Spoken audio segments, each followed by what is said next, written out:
135వ అధ్యాయము, కీర్తనలు 135వ అధ్యాయము. దయచేసి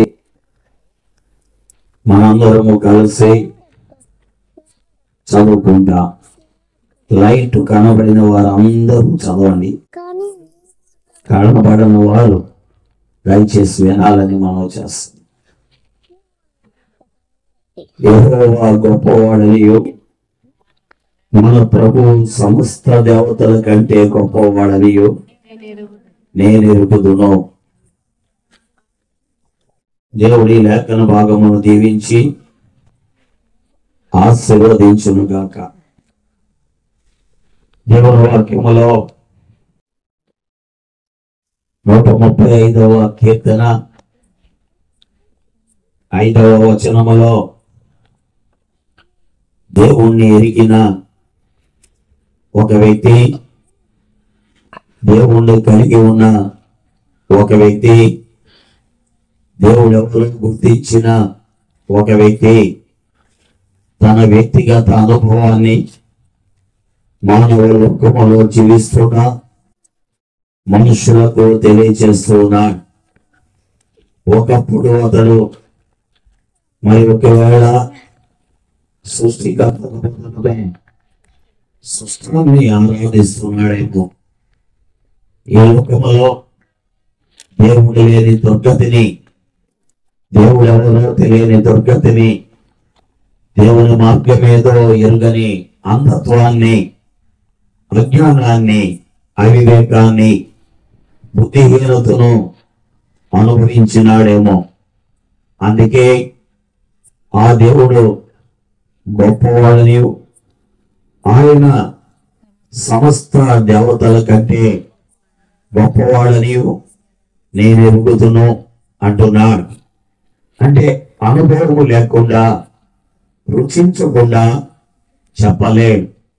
ఏ వ్యక్తి అయినా సరే దేవుని గురించి మాట్లాడాలి అంటే దేవుణ్ణి రుచించాలి. లేకపోతే వారు వీరు నేర్పిన మాటలు మాట్లాడతాం. ఒకవేళ గట్టిగా మాట్లాడిన వ్యక్తిని పట్టుకొని అతని గురించి నీకేం తెలుసాయా అంటే నోరావులించుకొని చూస్తూ ఉంటాడు. కారణం ఏంటి అంటే అతని గురించి అతనికి ఏమాత్రము కూడా తెలియదు. ఈనాడు మానవ లోకములో దేవుణ్ణి వెంబడించే మనుషులందరూ కూడా ఇలాంటి అంధత్వములనే ఉన్నారు. వారిని గనక పట్టుకొని నీవు అనుసరించే దేవుడి గురించి, నీవు ఆరాధించే దేవుడి గురించి ఒక 2 మాటలు నీవు చెప్పగలవా అని అడిగితే చెప్పలేని అంధత్వాన్ని, అజ్ఞానాన్ని, బుద్ధిహీనతను ఈనాడు మానవ లోకములో జీవిస్తున్న మనుషులను మనము చూస్తాం. వారిలో విద్యావంతులు ఉన్నారు, జ్ఞానులు ఉన్నారు, పండితులు ఉన్నారు, శాస్త్రవేత్తలు ఉన్నారు. అంతేకాదు మరి చాలా విలువైన వ్యక్తులను కూడా వారిలో మనము చూడగలం. వారి యొక్క జీవితంలో ఇలాగునా దేవుని గురించి చెప్పలేని దుర్గతిని వారి యొక్క వ్యక్తిగత జీవితంలో మనము చూస్తూ ఉన్నాం. కాబట్టి దేవుని యొక్క వాక్యమును బట్టి ఈ వ్యక్తిని మనం చూస్తుంటే ఇతన్ని కనుక అయ్యా నీ దేవుడు ఎవరయ్యా, నువ్వెవరిని నమ్ముకున్నావయ్యా, నువ్వెవరిని వెంబడిస్తున్నావయ్యా, నువ్వెవరిని కలిగి ఉన్నావయ్యా, నీవు ఎవరితో సంబంధం కలిగి ఉన్నావు, నువ్వు పూజించే దేవుడు ఎవరు అంటే అతడు ఏమని చెప్తున్నా అంటే యెహోవా. ఏమంటున్నాడు? యెహోవా అంటున్నాడు.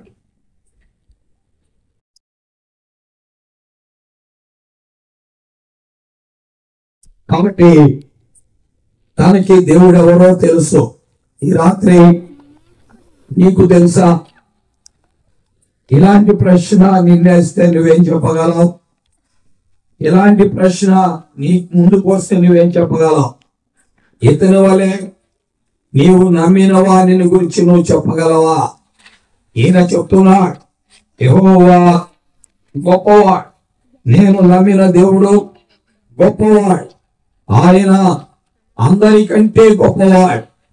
ఆయన ఎదుట నిలవగలిగిన వారు లేరు అని అంటున్నాడు. దీనికి కారణం ఏంటి అంటే, ఒకానొక సమయంలో తన వ్యక్తిగత జీవితంలో దేవుణ్ణి రుచించారు. ఎందుకు అనగా, దేవుని యొక్క లేఖనంలో చూస్తుంటే చాలా కాలం క్రితం ఇతని జీవితంలో ఒక కఠినమైన పరిస్థితిని ఎదుర్కోవాల్సి వచ్చింది. అదేంటంటే, ఒక వీరుడు అయినటువంటి గొలియాతును ఎదుర్కోవాల్సి వచ్చింది. అలాంటి సమయంలో అతడు గొలియాతుతో ఒక మాట అన్నాడు. ఏమన్నాడు అంటే, ఆ గొలియాతు అనేటువంటి వ్యక్తి అతనితో ఏమన్నాడు అంటే, నేను అంటే ఈ వ్యక్తితో అతని యొక్క దేవుని పేరున ఈ వ్యక్తిని శపించాడు.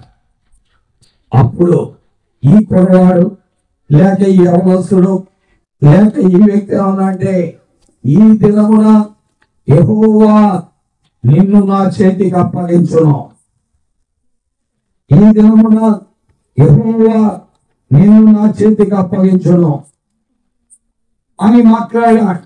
దేవుని వాక్యములో ఇది దైవ గ్రంథం బైబిల్లో సమూయేలు మొదటి గ్రంథం 17వ అధ్యాయం మీరు 41, 42, 43, 44 వచనాలు చూస్తే మీకు కనబడుతుంది. దేవుని వాక్యములో మనం చూడగలం. ఇది అప్పుడు కలిగినటువంటి స్వయం అనుభవం. దేవుని అనుభవించకుండా ఏ వ్యక్తి కూడా దేవుని గురించి మాట్లాడలేడు. దేవుని రుచి చూడకుండా ఏ వ్యక్తి కూడా దేవుని గురించి మాట్లాడలేడు. అవతల వ్యక్తి తన దేవుడి కారణం ఇతను శపిస్తుంటే ఆ వ్యక్తి ఎదుట ఇతను ఏమన్నా అంటే, ఈ దినమున యెహోవా నిన్ను నా చేతికి అప్పగించను, యుద్ధము యెహోవాదే, నేను నీతో యుద్ధం చేయను, ఆయన చేస్తాడు అని మాట్లాడాడు. ఏమైనా స్నేహితులారా, నీ దేవుణ్ణి నీవు రుచించకపోతే నీవెప్పటికీ కూడా నీ దేవుడి గురించి నువ్వు మాట్లాడలేవు. నిజంగా ఆ యొక్క ఈ బాలుడైనటువంటి వ్యక్తి చిన్నవాడి, అవతల వ్యక్తి చాలా పెద్దవాడు. అలాంటి వారి ఎదుట ఇతడు పలికిన మాటలు ఎంతో విలువైనవిగా 17వ అధ్యాయంలో మనం చూస్తాం. అక్కడ ఒక పెద్ద వ్యక్తి ఉన్నాడు. అయ్యా, వాడితో నీవు యుద్ధం చేయలేవు, వాడి మీదకి నువ్వు వెళ్ళలేవు, నీవు బాలుడు అని అన్నాడు. నో, ఈ రోజున వాడితో నేను యుద్ధం చేస్తాను, వాడి మీదకి నేను వెళ్తా.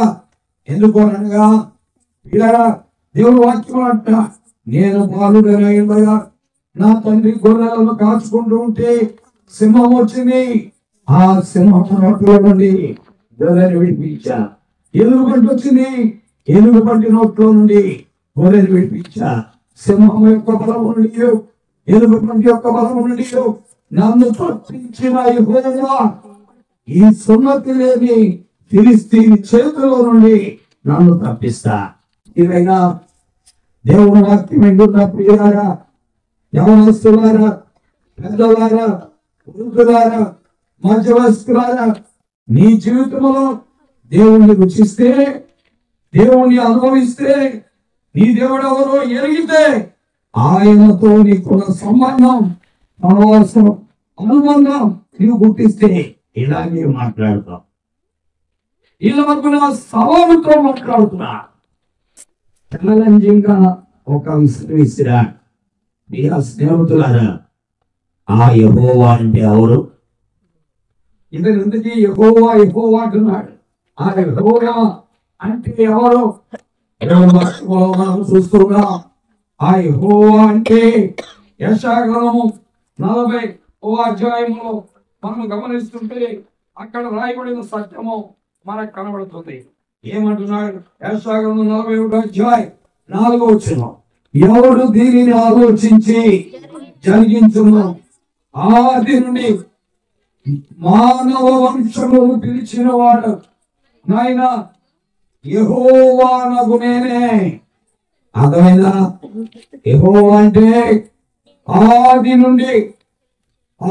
నుండి మానవ జాతిని పిలుస్తున్నటువంటి వారు.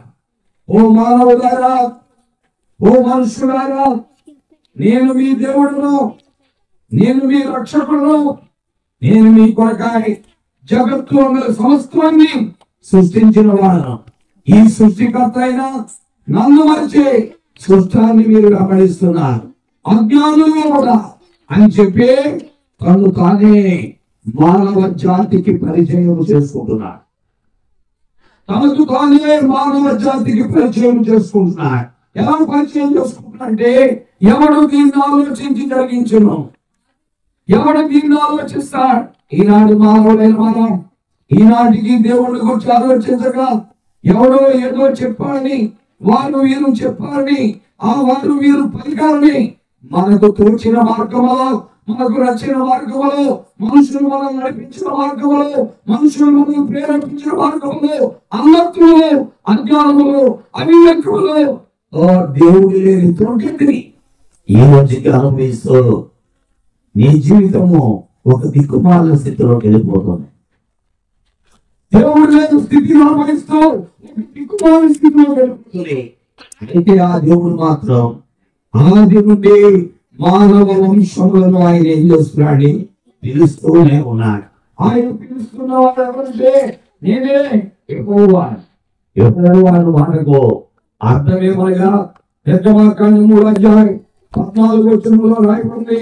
యెహోవాను మనకు అర్థమేమనగా, ఉన్నవాడు అనువాడు చెప్పు సంగతి ఏమనగా అని వాక్యంలో రాయబడింది. ఆయన ఉన్నవాడు అనువాడు, ఇదిగో నేనున్నాను అని చెప్పిన వాడే ఆ దేవుడు. నీ ఆత్మలో ఉండేవాడు, నీ సమస్యలో ఉండేవాడు, నీ ఇరుకులో ఉండేవాడు, నీ అనారోగ్యంలో నీ ఎదుకు వచ్చేవాడు, నీ ఇబ్బందిలో నీకు సహాయపడేవాడు, నీకు ఆదుకునేవాడు, చూచి నీ దగ్గరకు వచ్చి నీకు సహాయం చేసేవాడు ఆయనే. ఆయన ఉన్నవాడు అనువాడు. యెహోవాను మాటకి అర్థమేమనగా, ఉన్నవాడు అనువాడు, ఉండుననువాడు, నన్ను మీ యొక్కకు పంపించాడు అని నిర్గమాకాండం 3:14 చదువుతున్నాడు. ఆ ఉన్నవాడు అనువాడు ఇక్కడ దేవుడే ఆది నుండి మానవ వంశంలో ఏం చేస్తున్నాడు? పిలుస్తున్నాడు. ఆయన అంటున్నాడు 41:4 చూస్తుంటే ఏమన్నాడు? యెహోవా నేనే మొదటి వాడను, కడపటి వారితో కూడా ఉండేవాడు. అంటే నేనే మొదటి వాడను, నేనే కడపటి వాడు. ఇంకెవరు లేరు మధ్యలో. నన్ను నమ్మితే బాగుపడతావు, నా ఎదురుకు వస్తే బాగుపడతావు. ఒకవేళ నన్ను కాదనుకుని ఇంకెక్కడికి వెళ్ళినా ఎవరు నీకు దక్కదు. చివరికి దేవుడు లేని దుస్థితి నీకు ఏర్పడిపోతుంది. దేవుడు ఎవరు తెలియని దుస్థితి ఏర్పడిపోతుంది. దేవుడు వాక్యంలో గ్రహించని దుస్థితి ఏర్పడిపోతుంది. ఇలాంటి అందత్వంతో మానవ జీవితం అయిపోతుంది. అందుకే దేవుడే తాను పరిచయం చేసుకుంటున్నాడు. ఏమనంటే, ఏమని పరిచయం చేసుకుంటున్నాడు? మొదటి వాడను, కడపటి వారితో ఉండువాడనైన నేను యెహోవాను అని చెప్తున్నాడు. అంటే ఉన్నవాడను అనువాడను అని చెప్తున్నాడు. కాబట్టి దేవుడు వాక్యం వింటున్నటువంటి వాళ్ళారా, ఆ దేవుడు ఆది నుండి ఉన్నటువంటి వాడు. ఆ దేవుడు జగత్తులో సమస్తానికి నిర్మాణకుడు. ఈనాడు నువ్వు పీల్చే గాలి, త్రాగుతున్న నీరు, నిలబడిన భూమి, ఆకాశము, సూర్య నక్షత్రములు, వాతావరణంలో ఉన్న సమస్తము ఆయనవే. ఆయన ద్వారా నీవు పంట పండించుకుంటున్నావు, ఆయన ద్వారా వర్షాన్ని అనుభవిస్తున్నావు, ఆయన ద్వారా నీ యొక్క పశువులకు గడ్డిని మొలిపించుకొని తింటున్నావు, నీ పశువులు తింటున్నాయి. ఈ విధంగా నీ జీవితంలో ఆయన లేనటువంటి అనుభవం లేదు. 104వ కీర్తనలో మనం వెళ్తుంటే ఆయన ఏం చేస్తున్నాడే?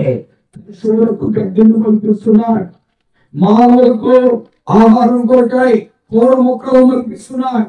అంతేకాదు ఆ యెహోవా మానవ జాతికి ఏం కావాలో వారి ముఖములకు సౌందర్యం ఇచ్చే తైలాన్ని ఇస్తున్నాడని వాక్యములో నమ్మకం.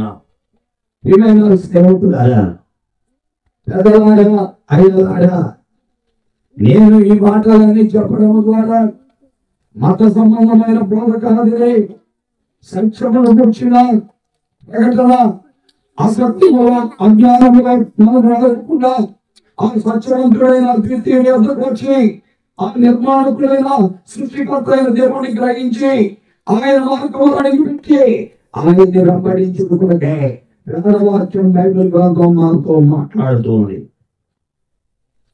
దీన్ని మనం ఆలోచించాలి.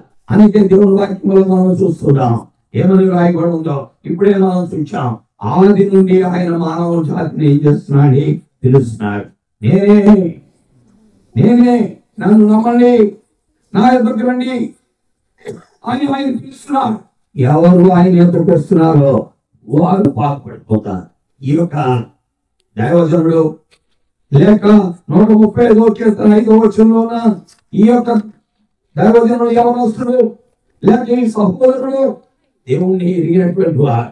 ఎందుకంటే ఆయనను రుచి చూసి తెలుసుకున్నవారు. అందుకే ఈ దినమున నీవు కూడా ఆయన రుచి చూడాలని కోరుకున్నా. అందుకే దేవుని వాక్యంలో 34వ అధ్యాయం 8వ వచనంలో చూస్తాం. 34వ అధ్యాయం 8వ వచనంలో మనం చూస్తున్నాం. కీర్తన గ్రంథంలో మనం చూస్తున్నాం. కీర్తన 34వ అధ్యాయం 8వ వచనంలో మనం చూస్తే ఉందంటే ఆయన చెప్తున్నాడు. ఏమండి చదవండి. చూసి తెలుసుకోండి. ఎట్లా సరిపోండి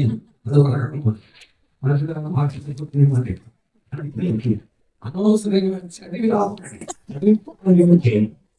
ఏమన్నా 34వ అధ్యాయం 8వ వచనం. ఓ ఉత్తముడని రుచి చూసి తెలుసుకోవాలి. నేను రుచించాను ఆయనను, నేను ఆయన తెలుసుకున్నా, ఆయన దేవుడిని గుర్తించాను, ఆయన సృష్టికర్తను గుర్తించాను, ఆయన జగత్తుని సంస్థానికి నిర్మాణకులను గుర్తించాను. నా నిర్మాణకుడు కూడా ఆయనే అని నేనుగా ఆయన నేను రుచించాను. నేను రుచించాను కాబట్టి మీకు కూడా చెప్తున్నాను, తెలుసుకోండి బాబు. ఉత్తముడని రుచి చూసి తెలుసు. ఎంతకాలం తెలుసుకోకుండా మాన్యముగా బతుకుతా, ఏమి తిందుమా, ఏమి త్రాగుదుమా, ఏమి ధరించుకుందామా అనుకుంటూ ఈ ప్రస్తుత ధర్మము చొప్పున ఈ లోక సమానమైన మార్గములను నడుచుకుంటూ మనుషుల ఆచారములను అనుసరిస్తూ నిరంతరమైపోతున్న మానవ తత్వజ్ఞానంలో ప్రయాణం కొనసాగిస్తూ మానవ కల్పిత పద్ధతులే దైవోపదేశకులుగా భావించి సత్యవంతుడైన దేవుని మార్గమును గుర్తించక అజ్ఞానిగా ఎంతకాలం పొడుగుతాం, ఎంతకాలం జీవిస్తాం. అందుకే దేవుని వాక్యంలో ఎరిగిన దేవుని బిడ్డ, ఒక దేవుని సేవకుడు లేకపోతే దేవుని ప్రతినిధి ఏమంటున్నాడు అంటే ఎప్పుడని నేను రుచి చూచాను.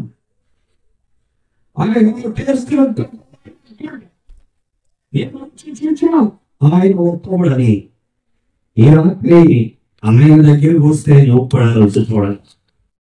ఆయనతో సంబంధం ఏర్పరచుకుంటే నువ్వు కూడా రుచి చూడగలవు.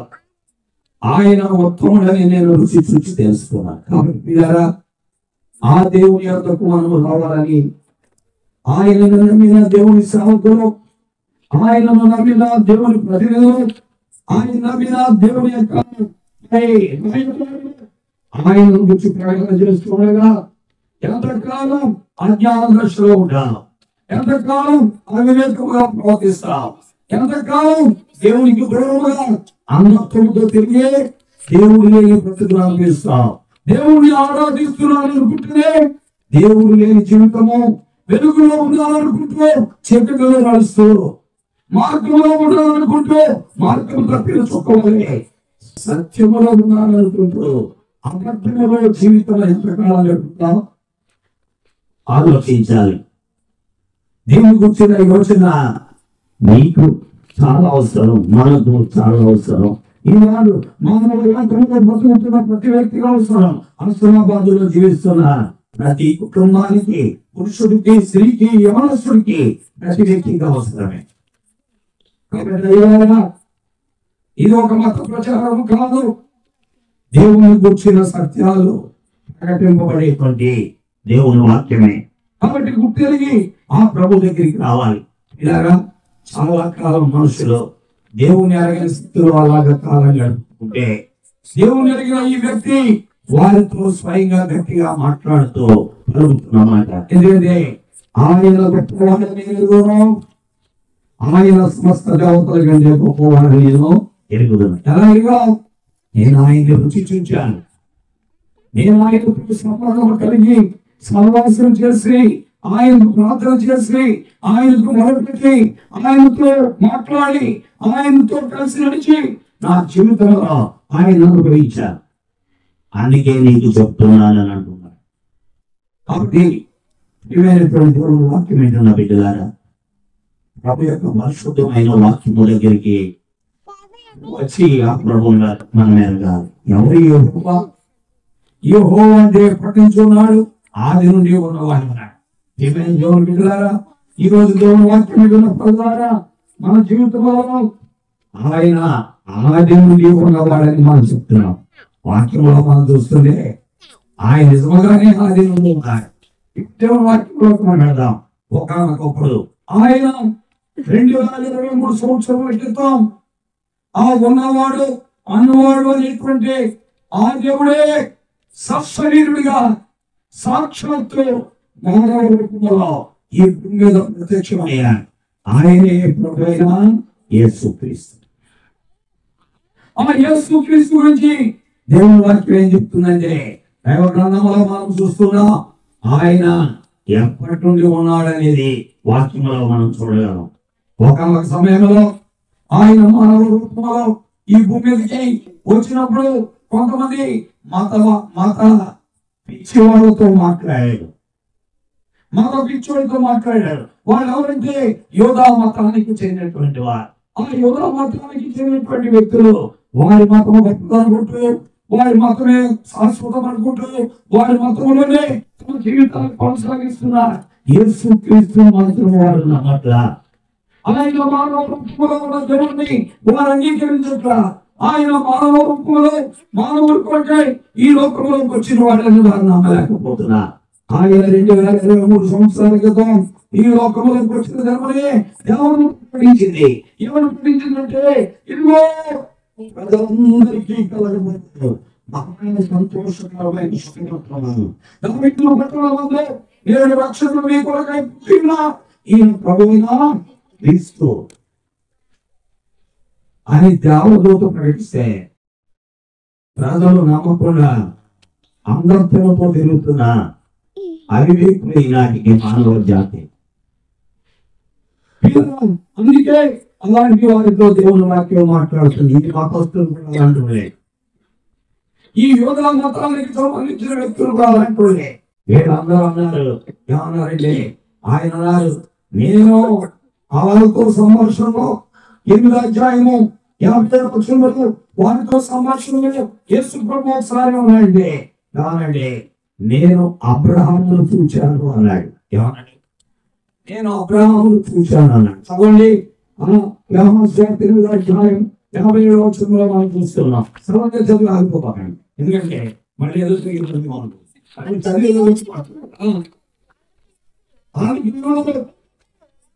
ఆయన అన్నాడు, నేను ఆగ్రహంలో అబ్రహామును చూస్తాను, ఆనందిస్తాను అన్నాడు. అప్పుడు అందుకు యూదులు, ఈ మత పిచ్చోళ్ళు, ఈ మతం ఇష్టగలరు, నీకింకా 50 సంవత్సరాలు కూడా లేవు, నీకు అబ్రహామును చూసినవా? ఆయన అడగగా ఆయన అన్నాడు, నేను అబ్రహాము పుట్టక మునిపే ఉన్నవాడు. యేసుక్రీస్తు వారు అబ్రహాము పుట్టక మునిపే ఉన్నవాడు. అబ్రహాము అంటే ఎవరు? ఒకసారి ఆలోచిద్దాం. అబ్రహాము అంటే ఎవరు? ఈనాడు మధ్యాహ్నాలో ఉన్న ఇశ్రాయేల్ దేశం ఉంది అంటే అబ్రహాము ఉన్నట్టే. అబ్రహాము ఉన్నట్టే. ఇశ్రాయేల్ దేశం ఉంది అంటే అబ్రహాము ఉన్నట్టే. అలాగే ఆ మధ్యాహ్నాలో ఉన్న ఇశ్రాయేల్ దేశం చుట్టూ మహమ్మదీయ రాజ్యాలు ఉన్నాయంటే అబ్రహాము ఉన్నట్టే. అంతేకాదు ఈనాడు భూమి మీద క్రైస్తవులు ఉన్నారంటే అబ్రహాము ఉన్నట్టే. ఎందుకనగా అబ్రహాము మూడు జాతులకు మూల పురుషుడు. ఒకటి యూదులు, రెండవది ఆ యొక్క ఇస్లామిక్ మహమ్మదీయ పక్షాలు, మూడవది క్రైస్తవులు. మీ అందరికీ మూల పురుషుడు ఆయనే. చారిత్రాత్మకమైనటువంటి వ్యక్తి అబ్రహాము.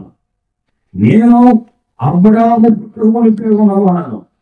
అబ్రహాము కాదు, అబ్రహాము తల్లి తెరహు పుట్టకమునుకున్నా.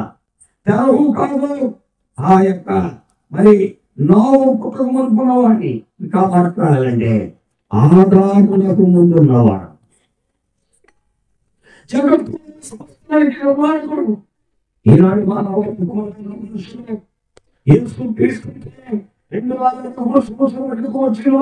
ఆయనకు మతస్థాపకుడు క్రైస్తవ మతాన్ని స్థాపించి క్రైస్తవ మతంలోకి జనాలను కలుపుకోవడానికి ఆయన ఈ లోకంలోకి వచ్చాడంటున్నారు. నోవు దేవుని వాక్యములో ప్రియులారా, ఎక్కడ యేసుక్రీస్తు క్రైస్తవ మతాన్ని స్థాపించడానికి వచ్చినవాడని ఎక్కడ వ్రాయబడిందంటే, నేను నా జీవితాన్ని నీకు అంకితం చేస్తాను. ఏ చోటలో కూడా యేసుక్రీస్తు క్రైస్తవ మతాన్ని స్థాపించడానికి రాలేదు. రాయబడలేదు బైబిల్లో. మరి ఎందుకు వచ్చాడు? మార్గము తెలియని మానవునికి దేవునిచ్చే మార్గం, దేవునికి మానవునికి మధ్య ఉన్న పోగొట్టే మార్గం, దేవునికి మానవునికి మధ్య ఉన్న చీకటిని తొలగించే మార్గం, మానవుల అమృతం నుండి బయటికి తీసుకొచ్చే వెలిగించడానికి యేసుక్రీస్తు లోకంలోకి వచ్చాడు. దేవుడు వాక్యం పెట్టడం ఆయన ఏదో నిన్న మొన్న 2023 సంవత్సరాల క్రితం లోకంలోకి వచ్చేసాడు. భారతీయులందరినీ అందులో పెట్టేస్తాడు. మన భారతదేశం మొత్తాన్ని క్రైస్తవంలోకి క్రీస్తులోకి తెచ్చేస్తాడు అని నువ్వు అనుకుంటున్నావు. కానీ యేసుక్రీస్తు అందరికీ ప్రభు ప్రియ. ఆ యేసుక్రీస్తు ఎప్పటి నుంచి ఉన్నవాడు అంటే ఆ హెబ్రీయులకు రాసిన పత్రిక 11వ అధ్యాయంలో రాయబడింది. ఆది నుండి మానవ విషయములు పిలిచిన ఆ యెహోవాయే యేసుక్రీస్తు. అందుకే ఆయన అంటున్నాడు, యేసుక్రీస్తు నిన్న నేడు నిరంతరం ఒకే రీతిలో ఉన్నాడు, యుగ యుగం వరకు ఒకటే రీతిలో ఉన్నాడు. ఆయన మొదటివాడు, ఆయన పునరుద్ధరించువాడు. ఇదిగో ఆయన మృతుడయ్యా. ఎందుకని ఈ లోకంలోనికి మానవుడు వచ్చి శిలువ దిక్కాడు. సర్వ లోకంలో కూడా మానవుడైన మనం నీచులం, అసహ్యం, శిక్ష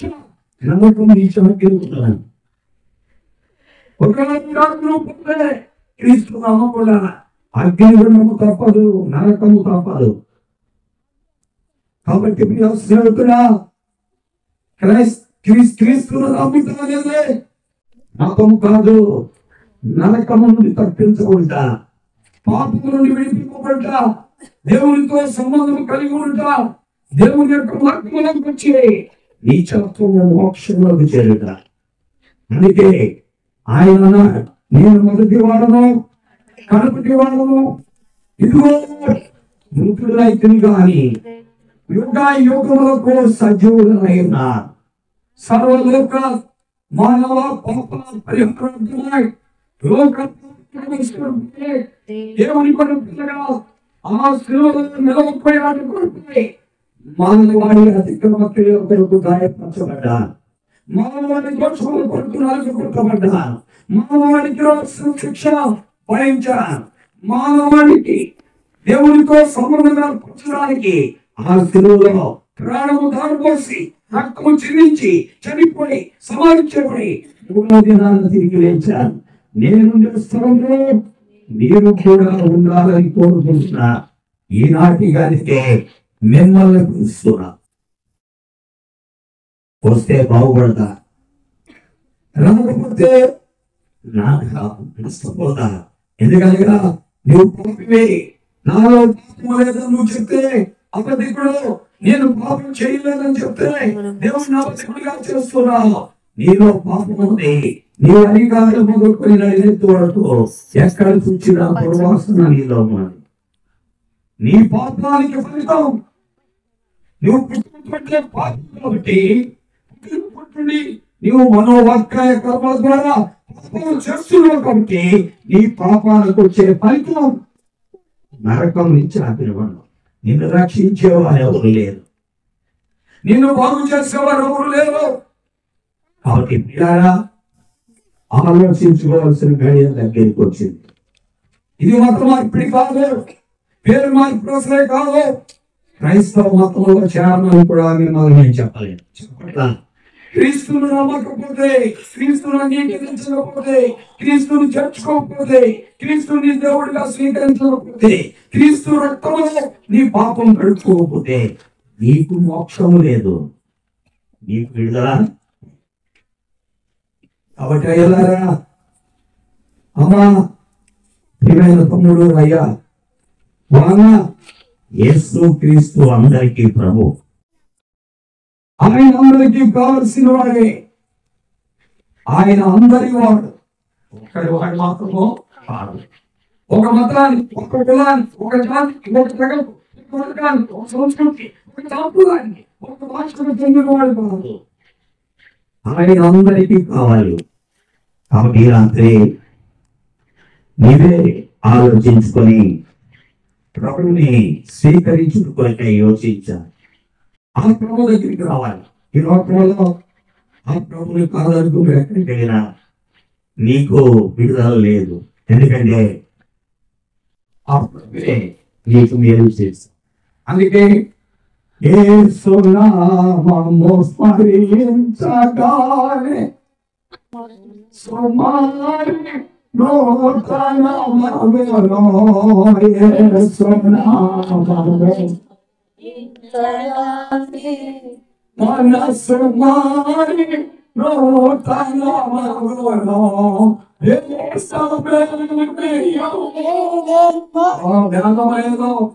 ఎవరైనా ఆయన నమ్ముకోవచ్చు. ఆయన మీరే, మీరు మాకు సంబంధించిన ఆయన అట్లా నేను అందరికీ చెందిన వాడిని ఆయన మాట్లాడు. కాబట్టి మీరు లేదు. ఎవరు ఆయన స్మరిస్తే, ఎవరు ఆయన కోరుకుంటే వారికి ఆయన దొరికేస్తారు. నీకు కావాలంటే ఈ రాత్రి నీకు దొరుకుతాడు. ఈ రాత్రి నీకు కావాలంటే దొరుకుతాడు. ఈ యొక్క వ్యక్తికి దొరికాడు. అందుకే ఆయన అంటున్నాడు, ఆయన్ని మీరు తెలుసుకోకపోతే ఎందుకు పనికిరా, ఆయన్ని మీరు తెలుసుకోకపోతే ఎందుకు పనికిరా. అందుకే ఆ ప్రభువే దేవుడని తెలుసుకోండి, ఆ ప్రభువే దేవుడని తెలుసుకోండి. 100వ కీర్తన 3వ వచనంలో అంటున్నారు. ఏమంటున్నాడు చదవండి. కీర్తన 100 వచనంలో మనం చూస్తుంటే కనబడుతుంది. కీర్తన 100 వచనం. ఆ కీర్తన గ్రంథము అది ప్రభువే దేవుడని తెలుసుకోండి. ఎక్కడికి వెళ్తున్నాం? కాబట్టి ఆ దేవుడే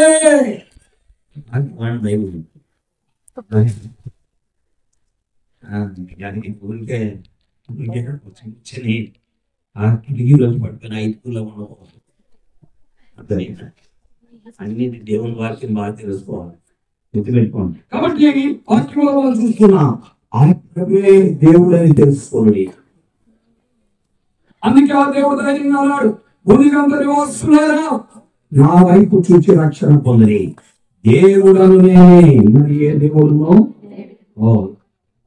కాబట్టి ఆయన మాట్లాడుతున్న 10వ వచనంలో కొన్ని సంవత్సరం మూడు కార్డు వేశాడు. ఏమేశాడే? కాబట్టి మీరు నన్ను తెలుసుకొని నేనే ఆయన నమ్మి, మీరు నన్ను తెలుసుకొని నేనే ఆ దేవుడిని నమ్మి ఆయనను విశ్వసించాను. 43వ అధ్యాయం 10వ వచనం అదే యెషయా.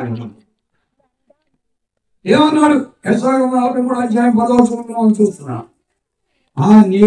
నీవు నన్ను తెలుసుకొని,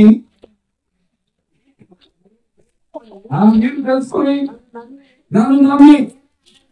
అర్థమైందా? మీరు తెలుసుకోవాలి ఆయనే దేవుడని, మీరు ఆయన్ని నమ్మాలి, నేను ఆయనని గ్రహించాలి.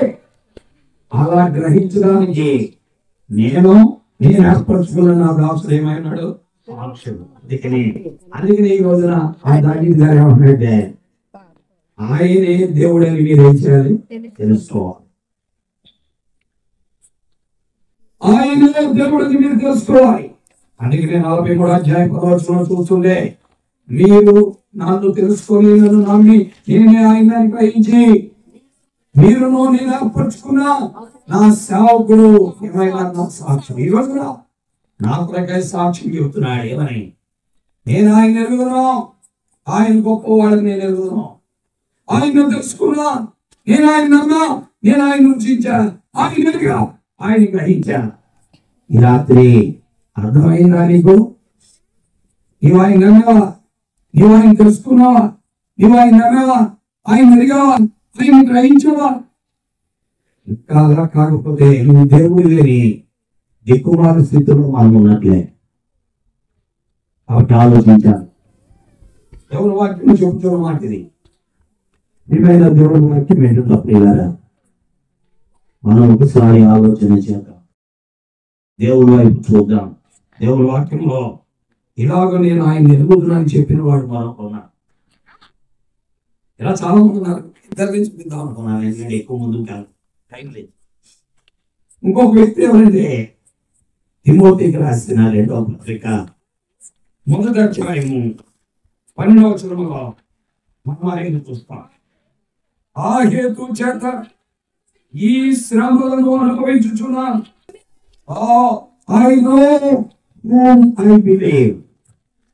నేను నమ్మిన వాడిని నేను ఎరుగుదును. నేను ఎవరు నమ్మాను? ఆ ప్రభు నేను ఎరుగుదును. నేను ఆ యేసుక్రీస్తుని నమ్మిన వాడిని దూషించిన వాడిని, ఆ యేసుక్రీస్తు నమ్మిన వాడిని హింసించిన వాడిని, ఆ యేసుక్రీస్తు నమ్మిన వాడిని ఈడ్చుకొచ్చిన వాడిని, ఆ యేసుక్రీస్తు నమ్మిన వాడిని హత్య చేసిన వాడిని, ఆ యేసుక్రీస్తు నమ్మిన వాడిని హింసించిన వాడిని. అయితే నన్ను ప్రేమించి నా కొరకై తను అప్పగించుకుని ఆయన నన్ను చేరదీశాడు. దూషించిన వాడిని చేరదీశా, హింసించిన వాడిని చేరదీశా, హాని చేస్తున్న వాడిని చేరదీశాను. చేరదీయమే కాదు, తన పరిచర్యకు నియమించా, నన్ను నమ్మకమైన వాడిగా ఇచ్చా. అంతేకాదు నన్ను బలపరిచా. వాక్యంలో 1 తిమోతి 1:12 చెప్తున్నాడు ఈ మాటని. తిమోతికి రాసిన 1వ పత్రిక 1:12 చెప్తున్నాడు. చాలు చాలు సాగదీయదు. నేను హింసకుడను, నేను దోషకుడను, నేను హానికరుని, ఇలాంటి భ్రష్టత్వంతో, మత పిచ్చితో, మత నిష్ఠతో నా మతమే గొప్పని ఆ క్రీస్తు నమ్మిన వారిని హింసించి దూషించి హత్య చేస్తూ నా మతముగా ఉన్న నన్ను ప్రేమించాడు ఆయన. దేవుడు వాక్యం ఏంటో క్రీస్తు ప్రేమ ఎవరు అలాంటి ప్రేమ చూపించదు. క్రీస్తు చూపించిన ప్రేమ ఈ ప్రపంచంలో మానవుని అలా ఎవరు చూపించలే. అలాంటి ప్రేమ చూపించిన వాడు ఎవరైనా ఉంటే ఆ దేవుని నువ్వు నమ్ముకోవచ్చు. ఒకవేళ అలాంటి దేవుడు నీకు దొరకకపోతే క్రీస్తు నీ జీవితానికి గొప్ప. ఎందుకంటే క్రీస్తు చూపించిన ప్రేమ, క్రీస్తు చూపించిన ప్రేమ, క్రీస్తు చేసిన త్యాగము, క్రీస్తు శిలువలో అర్పించబడిన విధానము, క్రీస్తు నీ కొరకై ప్రాణదానం చెల్లించిన ఆ ప్రేమమూర్తి లాంటి వాడి ప్రపంచంలో నీకు ఎక్కడా దొరకడు. అన్వేషించు, అప్పుడే నీకు ఆలోచింది. 10 సంవత్సరాలు దొరికితే ఈ లోపల 70 రూపాయలు ఎక్కువ నరకానికి పోతాం. అగ్ని కూడా లాగి వాస్తవికమైన సత్యాలు మనం మాట్లాడుతున్నాం. ఎందుకంటే నీ ఆయుష్కాలం అంతా నువ్వు అన్వేషించిన అలాంటి ప్రేమామూర్తి నువ్వు కనుగొనలే. ఒకవేళ నీకు 20 సంవత్సరాలు అయిన చూడు, 50 సంవత్సరాలు అన్వేషించిన ఈ భూమి మీద అలాంటి ప్రేమామూర్తిని, రక్షకుని, నీ కొరకై శిలువ వేయబడి రక్తం చిందించిన వాడు కనుగొనలే. అందుకే సూక్ష్మంలో మోక్షం. ఈ గొడవ దేవుడు నమ్ముకుంటే మంచిది. ఇది బాధపడే కంటే క్రీస్తుని నమ్మి చూడు, క్రీస్తుని అంగీకరించి చూడు, క్రీస్తుని స్వీకరించి చూడు, క్రీస్తుని నీ జీవితంలో చేర్చుకొని చూడు. ప్రియమైన దేవుడు వాక్యం వింటున్న పిల్లరా, సత్యమును మనం ఎప్పుడు మార్చలేం. సత్యమును మనం ఎప్పుడు మార్చలేం. ఒకవేళ ఈ భూమి మీద ఎక్కడికి వెళ్ళినా నీకు ఎవరు దొరకరు. అందుకే ఒక భక్తుడు పాడుతున్నాడు, ఎటు చూచినా ఎటు ఎక్కినా అశుద్ధతాయే. ఎటు చూచినా కారు చీకటి, ఎటు ఎగినా అశుద్ధత.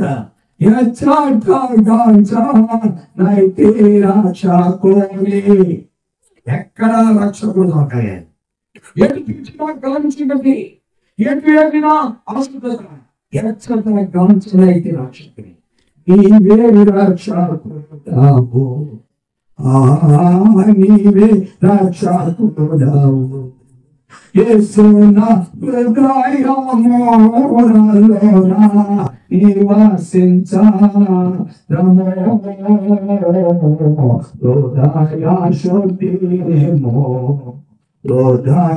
శుద్ధిము. కాబట్టి ఇలాంటి క్రీస్తు ప్రభువుని నీవు ఎక్కడ కనుగొనాలి? ఎటు చూసినా కారు చీకటి, ఎటు వెళ్ళినా అశుద్ధత, ఎక్కడ కూడా ఇలాంటి ప్రభువును కాల్చలేదు. కాబట్టి వాడుకోవాల్సిందే ప్రభు దగ్గరకు, నీవే నా విమోచకుడు, నీవే నా పాపములకు శిలువకి ఎక్కినవాడు అని ఆ ప్రభు దగ్గరికి రావాలి. ఇలాగా అందుకే ఈయన అంటున్నాడు, ఏమంటాడంటే, నేను పాపులలో ప్రధాన పాపిని, నేను పాపులలో ప్రధాన పాపిని అయిపోయా ఆయన నాయందు తన దీర్ఘశాంతమును కనిపించాడు, నన్ను రక్షించాడు అని చెప్పి 2 తిమోతి 1:12 ఏమంటున్నాడంటే, నన్ను ఏమంటున్నాక నేను నమ్మిన వాడిని ఎరుగుతున్నాను కనుక సిగ్గుపడను. అమ్మా నిజంగా ప్రభు ఎరిగితే సిగ్గుపడవా? క్రీస్తుని గురించి సాక్ష్యము చెప్పు. యేసు క్రీస్తే మానవ పాప విమోచకుడు అని చెప్పు, యేసు క్రీస్తే రక్షకుడు అని చెప్పు. అందుకే ఆ సమరయ స్త్రీ చెప్తుంది ఏంటంటే, నేను చేసిన నాతో చెప్పిన క్రీస్తు కాడా, నేను చేసిన నాతో చెప్పిన క్రీస్తు కాడా. వెంటనే అక్కడ ఏం జరిగింది? 39వ వచనంలో ఆ గ్రామంలో ఉన్న అనేక మంది ఆ స్త్రీ చెప్పిన మాటలు బట్టి యేసునందు ఏముంచారు? విశ్వాసం. ఆ స్త్రీ ఇచ్చిన సాక్ష్యాన్ని బట్టి ఆ గ్రామంలో ఉన్న అనేక మంది యేసునందు విశ్వాసం ఉంచారు. ఇలా ఆ తర్వాత ఏం జరిగింది? 42వ వచనం చదువుతుంది. ఆ తర్వాత మళ్ళా వారు స్త్రీ దగ్గరికి వచ్చారు, అమ్మా ఇక మీదట నువ్వు చెప్పిన మాటను బట్టి కాక మా మట్టుకు మేమే ఆయన నిజంగా లోక రక్షకులని తెలుసుకొని నమ్ముతున్నాం. స్వయంగా మేము తెలుసుకున్నాం. ఒకప్పుడు ఆయన మతానికి చెందినవాడు, మా కులానికి కాదు, మా జాతికి కాదు, మా వంశానికి కాదు, మా సంప్రదాయానికి కాదు, మా ఊరికే కాదు అనుకున్నాం. ఇప్పుడు మా మట్టుకు మేము తెలుసుకున్నాం ఆయన నేరుగా. కాబట్టి ఈ రాత్రి ఇంకా దేవుని అరిగిన వారు, ఇంకా దేవుని తెలుసుకోని వారు, ఇంకా పాపముల జీవితాన్ని కొనసాగిస్తున్నవారు, ఇంకా పాపములు వచ్చే శిక్షలోని కొనసాగించుకుంటూ ప్రయాణం చేస్తున్నారు. క్రీస్తు మనకు అవకాశాన్ని ఇస్తున్నారు. నా ఎదుకు రండి, నా ఎదుకు రండి, ఆయన మనకు అవకాశాన్ని ఇస్తున్నారు. కాబట్టి అయ్యేలాగా ఆలోచిద్దాం, ప్రభు వైపు చూద్దాం. అందుకే ఆయన అంటున్నాడు, నేను నమ్మిన వాడిని నేను ఎరుగుతున్నాను కనుక, నేను నమ్మిన వాడిని నేను ఎరుగుతున్నాను కనుక సిగ్గుపడను. ఆ హేతు చేత ఈ శ్రమలను నేను ఏం చేస్తున్నాను? అనుభవిస్తున్నాను. యేసుక్రీస్తు నమ్మినందుకు నన్ను రాళ్ళతో కొట్టా, యేసుక్రీస్తు నమ్మినందుకు చొక్కా తీసి గ్రంథాలతో కొట్టా, యేసుక్రీస్తు నమ్మినందుకు నన్ను తీసుకెళ్ళి ఆ జైలులో బొండేసి బిగించారు, యేసుక్రీస్తు నమ్మినందుకు నన్ను తృణీకరించారు. అయినా నేను నమ్మిన వాడిని నేను ఎరుగుదును, గనుక సిగ్గుపడ. దేవుని వాక్యం ఏంటన్నా పిల్లగా, ఈరోజు ఆయన నమ్మిన నీవు, ఆయన పెరిగిన నీవు, ఆయన ప్రభుని స్వీకరించిన నీవు ఆయన ప్రజ సిగ్గుపడాల్సిన పని లేదు. నేను క్రైస్తవుని క్రీస్తు బిడ్డలని చెప్పుకోవాలి, సిగ్గుపడగా కంగారు పడేవాడు. ఈ లోకంలో క్రీస్తు కొరకు నీవే సాక్షివి, క్రీస్తుని చూపించగలిగిన వాడు నీవే. ఆలోచన చేసి ఎరిగిన మనము ప్రభు కొరికే ఉన్నారు. అందుకే ఆయన అంటున్నాడు, నేను నమ్మిన వాడిని నేను ఎరుగుదు కనుక నేను సిగ్గుపడను. ఈ రోజున చాలా మంది సిగ్గుపడతారు యేసుకు సంబంధించిన వాళ్ళు చెప్పుకోవడం. అలా సిగ్గుపడకూడదు. అందుకనే మా దగ్గర దేవుని మందిరానికి గుడికి వెళ్తూ ఉంటాం. వెళ్ళేటప్పుడు అక్కడ ఏం చేస్తారండి, కూరగాయల మార్కెట్కి వెళ్ళి వస్తామని చెప్తారు. ఎక్కడికి? కూరగాయల మార్కెట్కి వెళ్ళి వస్తున్నామని చెప్తారు. కూరగాయల మార్కెట్కి వెళ్ళి వస్తామని చెప్పి ఓ బ్యాగ్ తీసుకొని బైబిల్ దానిలో పెట్టి మళ్ళీ దానిపైన ఇంకో బ్యాగ్. ఎందుకు? కూరగాయల మార్కెట్. యాక్చువల్గా వాళ్ళ కోరిక ఏంటంటే దేవుని మందిరానికి వెళ్ళాలి. ఎందుకంటే ఇంట్లో భర్త వెళ్ళవడం, భార్య వెళ్ళవడం. అందుకని వాళ్ళు ఏం చేస్తారండి, ఇలాంటి పనులు చేస్తారు. ఇలా మళ్ళా వచ్చేటప్పుడు ఏం చేస్తారంటే ఒక 2 అప్పాలు అట్టుకోడు కొనుక్కొని 1 కేజీ వంకాయలు కొనుక్కొని అడుగులు పైకి పెట్టి పైన చేస్తారు. ఒక అప్పు అట్టుకోడు 1 కేజీ వంకాయలు పైనేసి మన ఇంటికి చేస్తారు. ఏమే అక్కడ ఇల్లు చూడండి అడుగుతాడు భర్త. అట్టుపడి దేవుడికి వెళ్ళాడండి, లోపలే ఉన్నాయి. అంటే ఇప్పటికీ కూడా క్రీస్తును నమ్మిన వారు అలాగే హింసించబడుతున్నాం. భక్తుల ద్వారా భార్యలు, భార్యల ద్వారా భర్తలు, తల్లిదండ్రుల ద్వారా పిల్లలు, పిల్లల ద్వారా తల్లిదండ్రులు. అలాంటి గాయకి బతుకుతున్నారు చాలా మంది. అయితే ఒకటి, నిజంగా నీ నమ్మిన వారిని వెలిగితే నువ్వేం చేయకూడదు,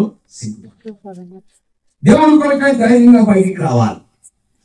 దేవుని కొరకై ధైర్యంగా సాక్ష్యం చెప్పడానికి బయటికి రావాలి. ఏమాత్రం భయపడదు. అందుకే వాళ్ళు సాక్ష్యం చెప్తున్నారు. ఓ నెబుకద్నెజరు, ఈ విషయంలో నీకు మేము జవాబు చెప్పాలని సిద్ధమాకు లేదు. మేము నమ్ముచున్న దేవుడు ఈ మనుషులు అగ్నిగుణం ఉండి తప్పించుకునే సమర్థుడు. ఒకవేళ తప్పించకపోయినా ఈ అగ్నిగుణంలో పడి చనిపోవడానికి మేము సిద్ధము. మేము ఆయన సాక్షులం. అంతేగాని మీరు చెప్పిన మాట ప్రకారం చేయటానికి మేము ఇక్కడ లేము. మీరు చెప్పిన మాట ప్రకారం చేయటానికి మేము ఇక్కడ లేము. ఎందుకంటే మేము ఆయన ఎరుగుదాం. మా దేవుడు అగ్ని ఆసక్తివాడు, సింహపు నోళ్లను ముగించగలిగిన వాడు. మా ప్రభు ఏ కార్యమైనా చేయగలిగినవాడు. ఆయన భూమిలో వారికి కాయలిచ్చాడు, గుడ్లు వారికి కదిలిచ్చాడు, భోగాలను మట్ల చేశాయి, చెవిటి వారిని లెక్కలు చేశాయి, చనిపోయిన వారిని కూడా లేపాడు. ఆయనకి అన్నిటిపైన అధికారం ఉంది.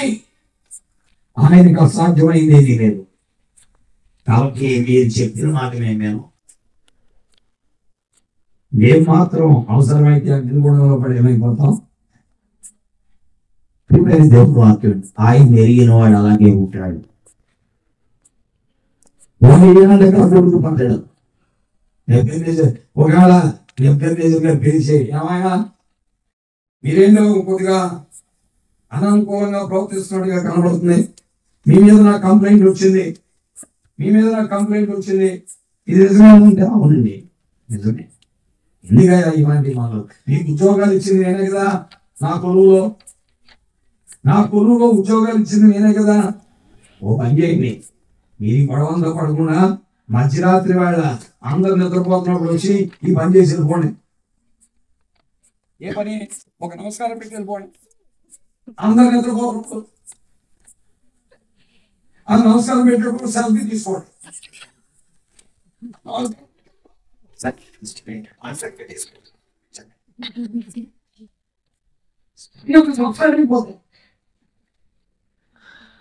అని ఒక చెప్పుకుంటే ఎలా ఉండేది?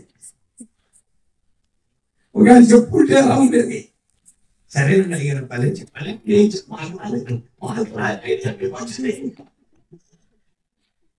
మాకు రాని తలపులు ఆలోచన మీకు వస్తున్నాయి. మీరు మనం అయితే అలా అంటాం, వాళ్ళ ఇందులో పడి చచ్చిపోతాం, కానీ మీరు చెప్పిన పని మాత్రమేమో. పిల్లరా, నీవు నమ్మిన వారిని వెరిగితే ఆయన కొరకే సాక్షి కాదు, ఆయన కొరకే నిలబడతాం, ఆయన కొరకే జీవిస్తాం, ఆయన కొరకే ఏ పరిస్థితుల్లోనైనా ఆయన వెంబడిస్తాం. భయపడో, ఆందోళన పడవు, కలవరం. కాబట్టి ప్రభువైన యేసుక్రీస్తు వారిని కూర్చున్న సత్యాలు, ఆయనే రుచించిన వారు క్రీస్తు తప్ప వేరొకడు లేడని చెప్తారు. అందుకే మరొక వ్యక్తిని మీకు చూపిస్తాం. ఒక వ్యక్తి ఒక్క మాట చూపిస్తాను, ఆయన గురించి డీటెయిల్గా వెళ్ళాలని. అందుకని డీటెయిల్గా ఊరికి ఒక్క మాట చూపిస్తాను. అది ఎక్కడంటే 2వ రాజులు 5వ అధ్యాయం 15వ వచనం. రాజులు 2వ గ్రంథం 5వ అధ్యాయం 15వ వచనంలో ఒక వ్యక్తిని మనం చూస్తున్నాం. ఎవరంటే సిరియా దేశపు సైన్యాధిపతి, మధ్యాసియాలో ఉన్న సిరియా దేశానికి చెందిన సైన్యాధిపతి అయిన నయమాన్. ఇతను ఎలీషా దగ్గరికి వెనక్కి తిరిగి వచ్చి 5వ అధ్యాయం 15వ వచనం ఏమంటారంటే, ఇశ్రాయేలీయులో ఉన్న దేవుడు తప్ప లోకమంతటా మరి ఏ దేవుడు లేడని నేను ఎరుగుదును. అర్థమైందా? ఇశ్రాయేలీయులో ఉన్న దేవుడు తప్ప లోకమంతటా మరి ఏ దేవుడు లేడని నేను ఎరుగుదును. రక్షించినోడు ట్రెమండస్ విట్నెస్ అండ్ మామూలు విట్నెస్. అందుకే ఈనాడు సిరియా దేశంలో పోకోలలో క్రీస్తుని నమ్ముకున్నవారు. ఈ నయమాను ద్వారా జరిగిన అద్భుతం అది. నయమాను ఇంట్లో చిన్నది ఇచ్చిన సాక్ష్యం ద్వారా జరిగిన అద్భుతం. నయమాను ఇంట్లో చిన్నది ఇచ్చిన సాక్ష్యం ద్వారా అద్భుతం అది. ఇప్పుడు అతను సాక్ష్యం చెప్తున్నాడు. ఏమనంటే, చిన్నది సాక్ష్యం చెప్తే ఇతను అక్కడికి వెళ్ళాడు, యోర్దాను దగ్గరికి. అవునా? ఇప్పుడు ఇతడు సాక్ష్యం చెప్తున్నాడు. ఏమని చెప్తున్నాడంటే, ఇశ్రాయేలీయుల్లో ఉన్న దేవుడు తప్ప లోకమంతటా మరి ఏ దేవుడు లేడని నేను ఎరుగుదును. ప్రియమైన దేవుని వాక్యం వింటున్న ప్రియులారా, అయ్యలారా, అమ్మలారా, ఓ ప్రియమైన స్నేహితులారా, ఎంతకాలం ఆ ప్రభువులు కాదని మన జీవితాలు గడుపుతాం. సత్యవాక్య బైబిల్ గ్రంథం మాట్లాడుతున్న సత్యానికి లోబడదాం. ఈ సత్యవేద గ్రంథం బైబిల్ మించిన గ్రంథము ప్రపంచంలో లేదు. ఈ గ్రంథము కాల్చిన వారు మారిపోయారు, ఈ గ్రంథము చించిన వారు మారిపోయారు, ఈ గ్రంథము త్రోసివేసిన వారు వారి జీవితాల్లో మెత్తనైపోయింది. అప్పుడు ఆలోచించు, ప్రభువైన యేసునందు విశ్వాసము, ప్రభువైన యేసు దగ్గరికి రా. ప్రభువు మిమ్మల్ని, మీ కుటుంబాలను దర్శించి, మీ గ్రామమును దర్శించి, మీ గ్రామంలో ఉన్న ప్రతి వ్యక్తిని దర్శించి, ఆ సత్యవంతుడు, నిత్యదేవుడు, మానవ నిర్మాణకుడు, మానవుని కొరకై ప్రాణము దారపోసి రక్తము చెల్లించిన వాడు, ఈనాటికి మానవ ఆత్మను రక్షించిన కొరకై సిద్ధపడిన ప్రభువైన యేసుక్రీస్తు నందు ఆ గొప్ప భాగ్యం ఉంది. కాబట్టి ఆయన యందు విశ్వసించినట్లుగా పరిశుద్ధాత్మ దేవుడు సహాయము చేయనుగాక.